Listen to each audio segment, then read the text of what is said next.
All right. Welcome to Corporate Junky. I am your man, Corp J. And thank you all for joining me on this special video today. Now, we're going to be discussing a recent interview that was brought to my attention by a few of my subscribers regarding the origin of Afrobeat.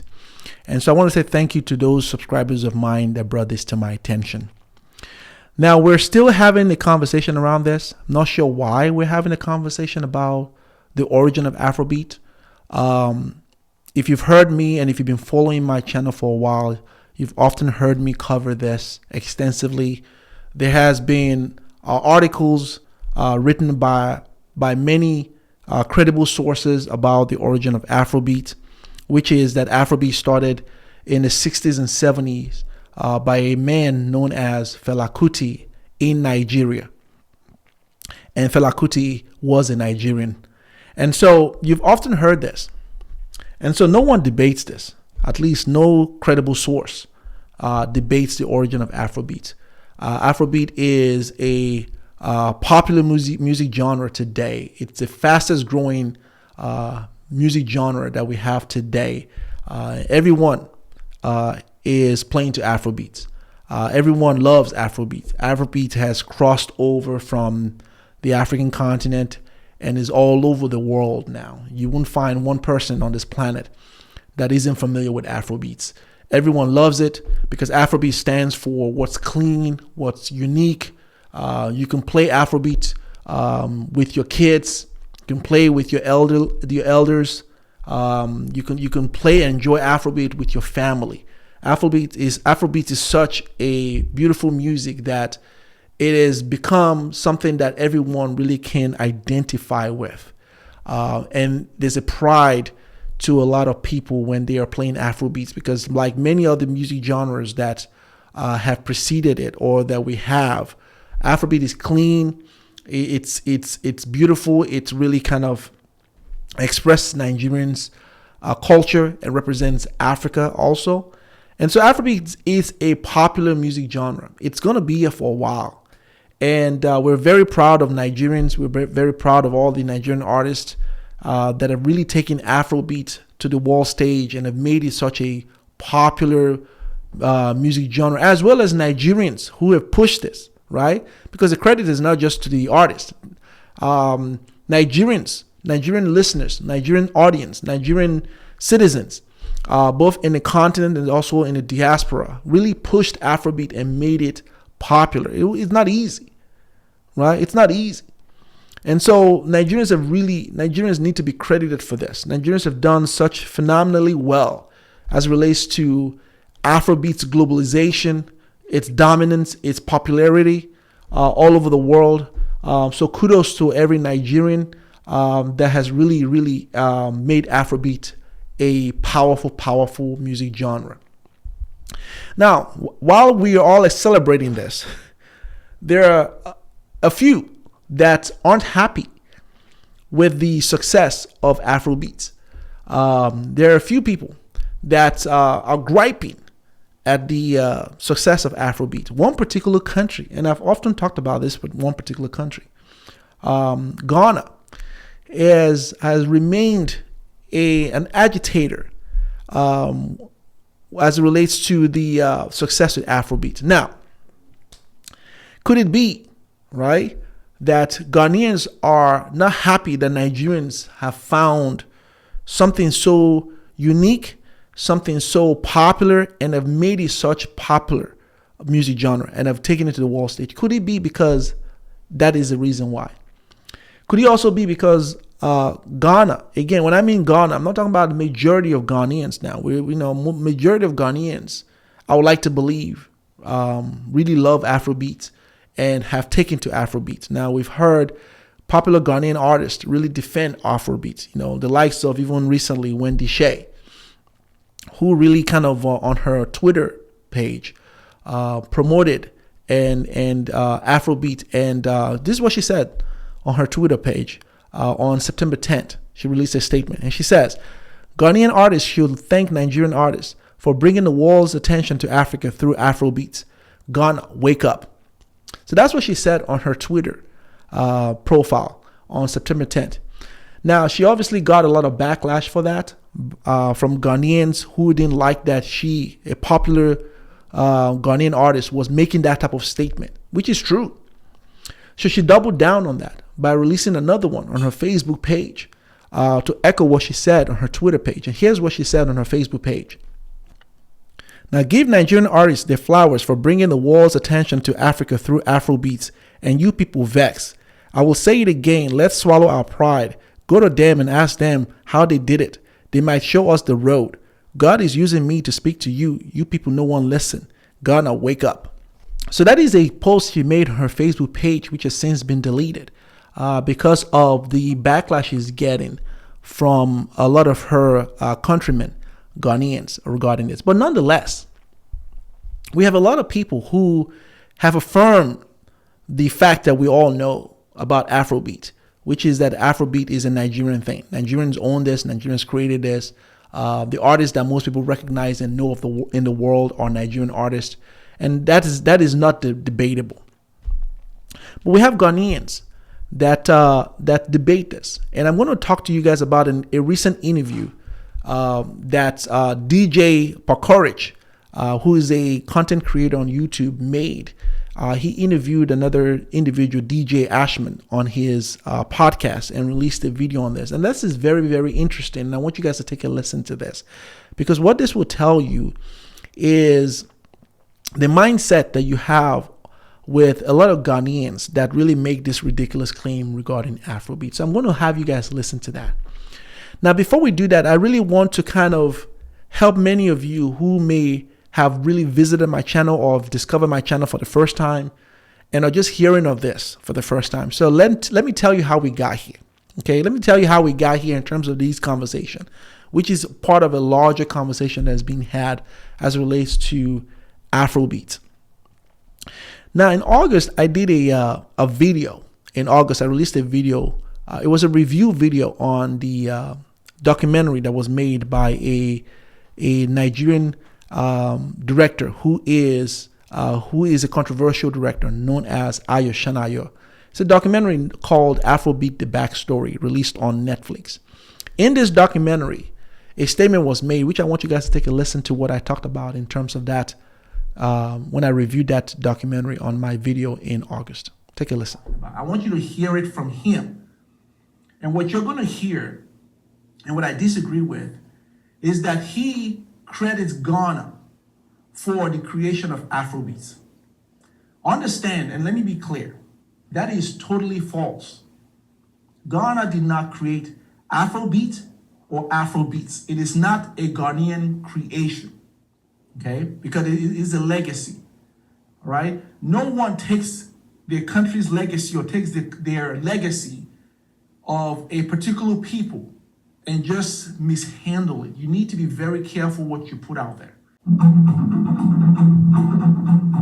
I have to make this clear. I say this without any fear, that Afrobeats is our music. And when I say our music, it belongs to us, Africans. We invented that genre. And really, I believe that we have to protect it. As this genre is now going global, we have to protect it. It's like reggae. Everybody knows reggae comes from Jamaica. There's no discussion. There's no story. You understand? So Afrobeats is from Nigeria and Ghana. Also Ghana. Because I have to be honest with even though I'm Nigerian, I have to be honest with what I'm saying. The foundation of Afrobeats is from Ghana.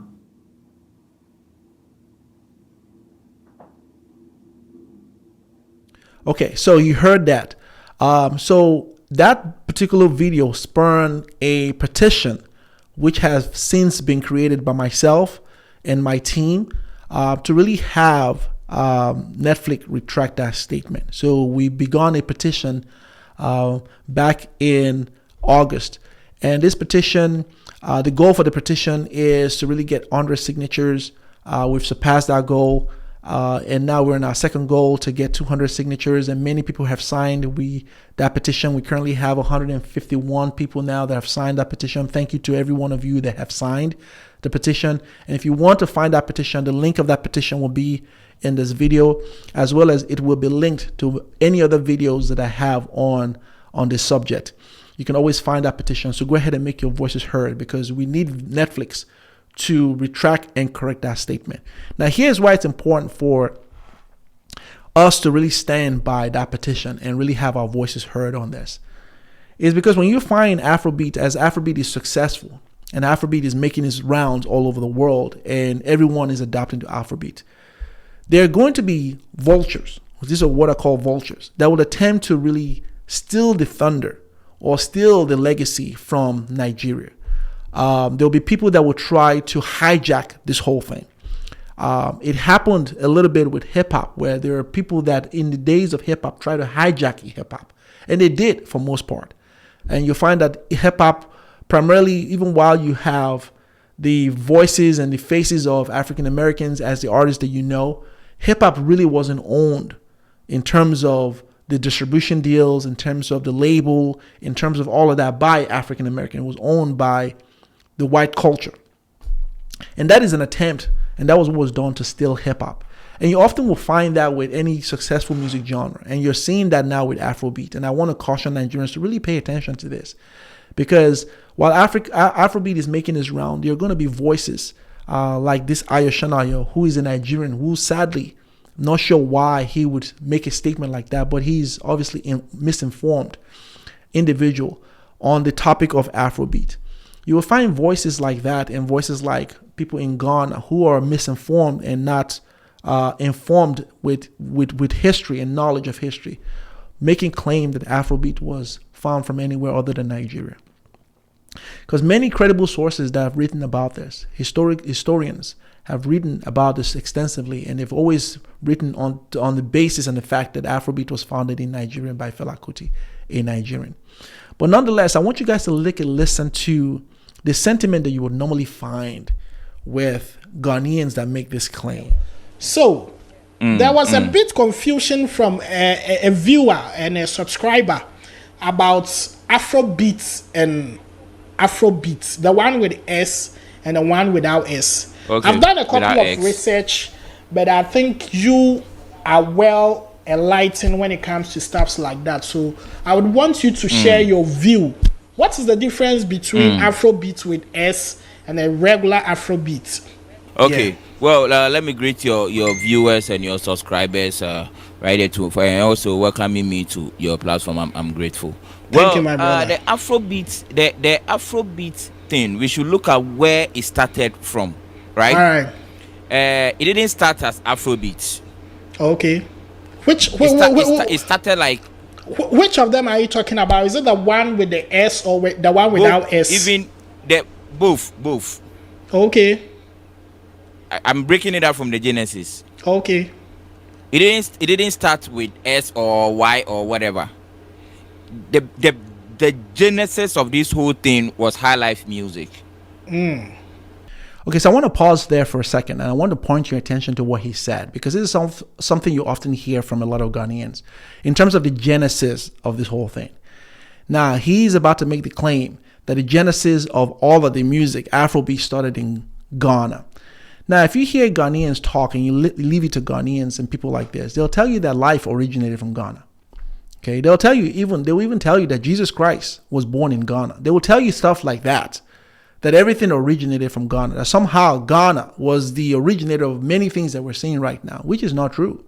But that is the type of claim and ownership that they want to have over anything successful. It's the same thing we have with the jollof rice, but this is not a jollof war that we're talking about here.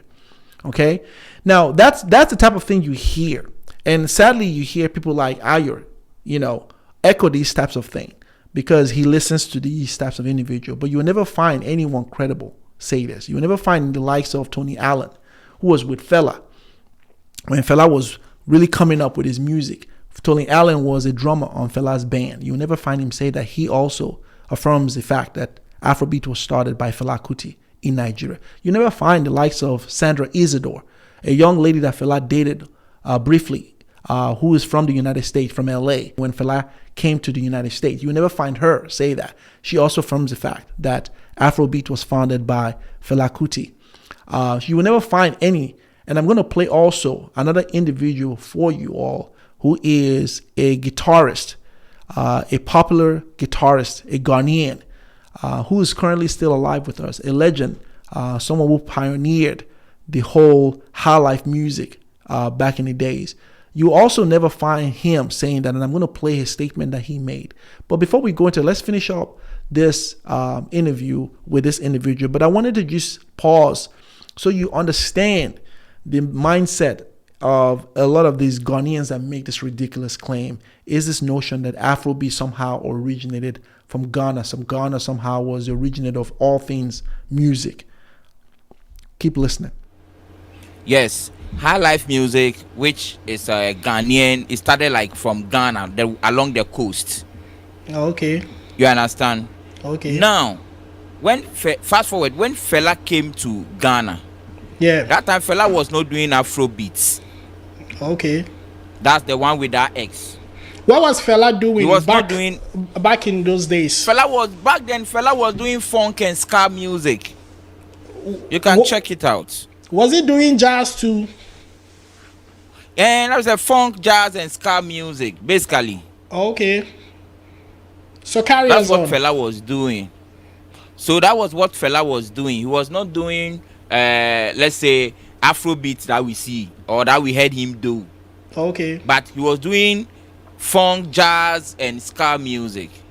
So Fela came to Ghana. Fela coming to Ghana, he realized Ghanaians were doing something, both with his jazz that he's doing, with another style, with groove, more African groove. That's Uncle Ebo Taylor and co. Okay. So when Fela came, for identity's sake, and for him to be special, or for him to have been identified that, yo, this is Fela from this side. So he, like the Afrobeat thing, they were doing it too. Okay.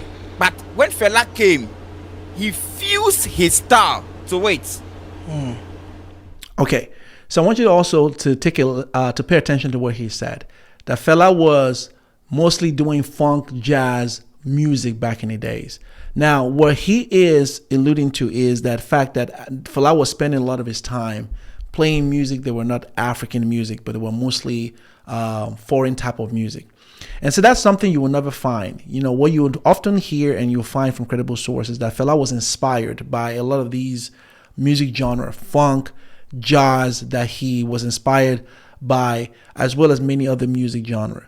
So, but Fela, according to credible sources, which I'm going to also read to you, Fela really was a pioneer of African music. He really wanted to champion African music. He really wanted to make sure that people around him understood that he was a champion of African music. Because understand that during the period that Fela was coming up, Fela was an activist. Okay, Fela was an activist that spoke about the struggles of Nigerian people back in the days. He spoke about the things that are going on in Nigeria, and the corruption that was really kind of eating or really kind of occurring in Nigeria during the 1960s and during that period in time. So he was an activist, and this is what he translated in his music when he was coming up. But when you hear guys like him talk, they'll make it sound like Fela somehow was playing something other than African music. And when he came to Ghana, Ghana somehow gave him. You heard him say that Ghanaians were playing Afrobeats, right? And that is the first I've heard. You will never hear anyone make that claim. Most people will tell you that Ghana had high life. High life was what you hear and what Ghanaians were driving back in the days. High life music, okay? And so they used the period in time that Fela came to Ghana to really promote his music as a claim that he somehow learned Afrobeat in Ghana. And there's no evidence of this, right? There's no such evidence of this. And I've told you about the people that were with him that really kind of affirmed the fact that Fela started Afrobeat in Nigeria. He toured around.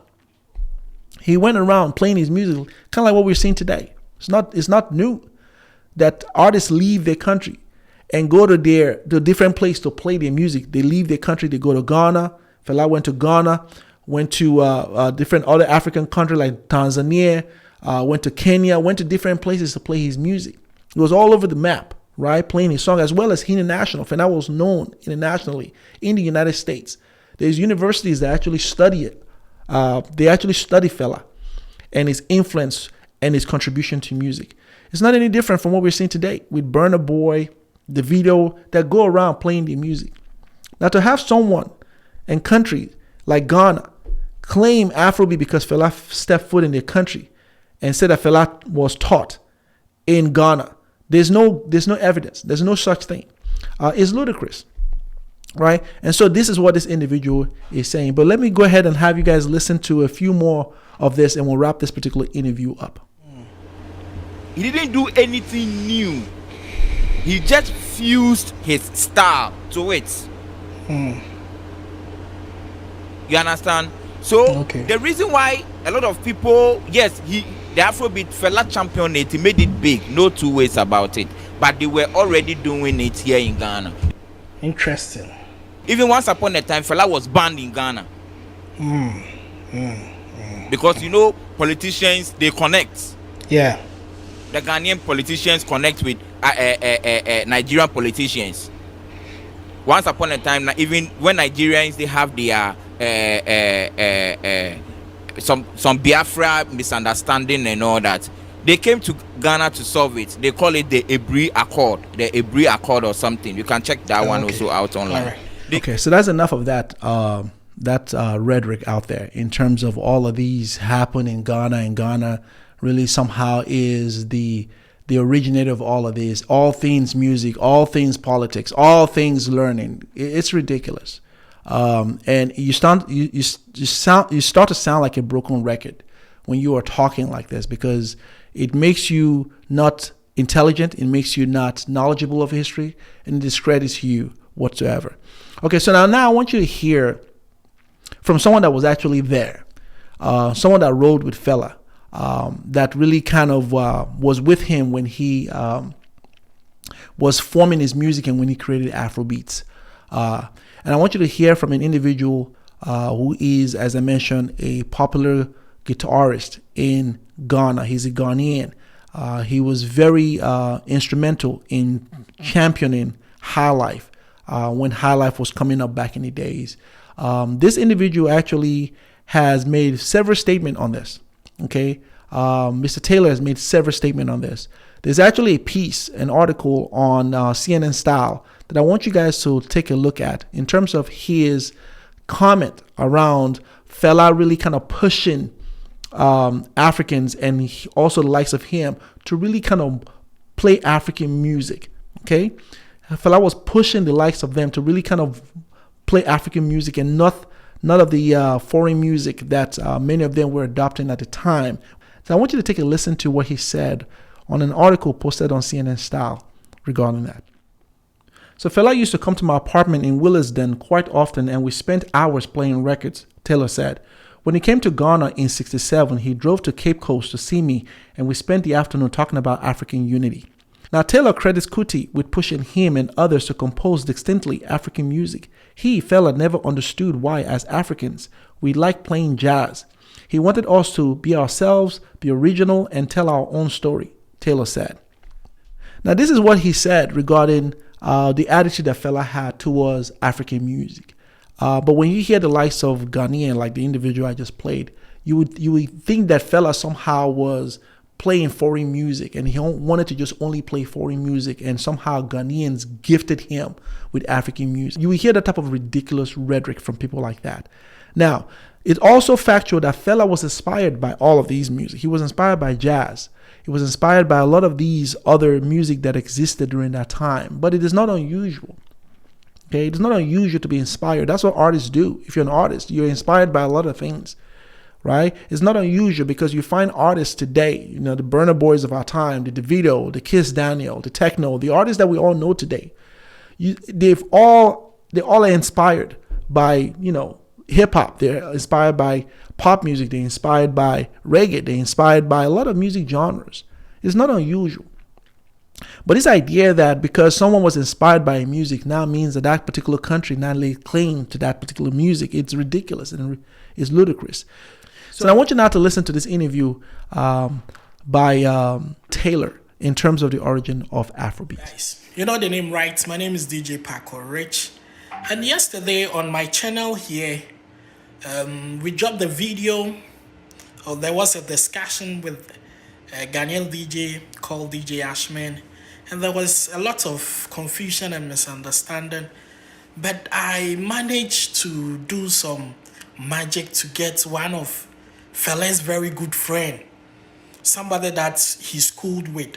He's a Ghanaian musician. He's still alive. He's almost 86 years. And I'm actually working with his son. I'm actually the manager of his son. His name is EBO Taylor. I don't know if any of you have heard that name before, EBO Taylor. But he said so many great things about Fela and Nigeria musicians and Ghana musicians back in those days. And I would like you to watch and also share your own view about what EBO Taylor said about Fela. Listen to him. But at the same time, we jammed with the Nigerian musicians because they also loved our life and they always come along and play with us, like Fela, like Peter King, like Mike Falana. I knew Fela very well because he was my friend. We were always discussing. He would say, Taylor, why don't you, play our own thing? We always playing jazz. Jazz is for the American. And so we all started looking, on our own table, So he started the Afrobeat in Nigeria and he was very successful.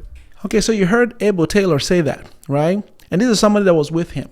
And so these are the type of things that most credible people that have written extensively have seen, which is why they always write and back the statement that Afrobeat started in Nigeria by Fela Kuti. You'll never find anyone, as I mentioned, of credit or of credible source say anything on the contrary to that. And so to the individual, that Ghanaian, or to many other Ghanaians who want to lay claim to this, my response to you would be, you're going to have to deal with the fact that Nigeria is on top on this. You're going to have to deal with the fact that Nigeria is the originator of this successful music genre called Afrobeat. You're going to have to deal with it. Afrobeat was never founded in Ghana. It doesn't have a foundation in Ghana. It was inspired by high life as well as many other music genres that existed back in the days, like Juju music, and Yoruba music, funk, Fuji music, and many others. But to claim that Afrobeat was from Ghana or somehow Ghana had a lot to do with Afrobeat or has some kind of foundation from Ghana is a rhetoric and is a non-credible statement. To my Nigerians, I will say this, that if we ever find an artist, whether it's a Nigerian artist or a Ghanaian artist or a documentary that says anything of the contrary, I think that we owe it to our legacy and we owe it to ourselves to shun such people, to shun such documentary, to not promote such and really boycott such language or such platform or such documentary from anyone that will seek to take the credit or seek to really give another country our legacy, because it is our legacy. It isn't easy for Nigerians in this whole fight. It hasn't been easy. We have fought our way in this, in the face of all of the stuff that is said about us. We've fought our way to making sure that Nigerians have a voice, that Nigerians are recognized, and no one will take it away from us. No one will steal our glory and our legacy as it relates to Afrobeat. So my message to you is, Sean, boycott. Don't promote anyone, whether a Nigerian or whether a Ghanaian or whether any other country, whether a platform or a documentary that seek to take your legacy and take your credit away from you as it relates to Afrobeat and give it to a different country. So that way, let them suffer and let them understand that we will not stand for it. So thank you all for watching. I hope you enjoyed this video. Please give it a thumbs up. Please also go ahead and share it and subscribe to the channel. Det finns ingen annan där som kan stå här by my side, oh why. Sättet du rör på det får mig att dö för det, baby. För de här yardis, de vill ju bara dra ner oss. Men du är fett och vanlig. Och det jag lägger är min tid. Jag vill ha dig. Du får mig känna safety. Jag kan nog leda dig, baby. Och jag kommer aldrig ändra mig.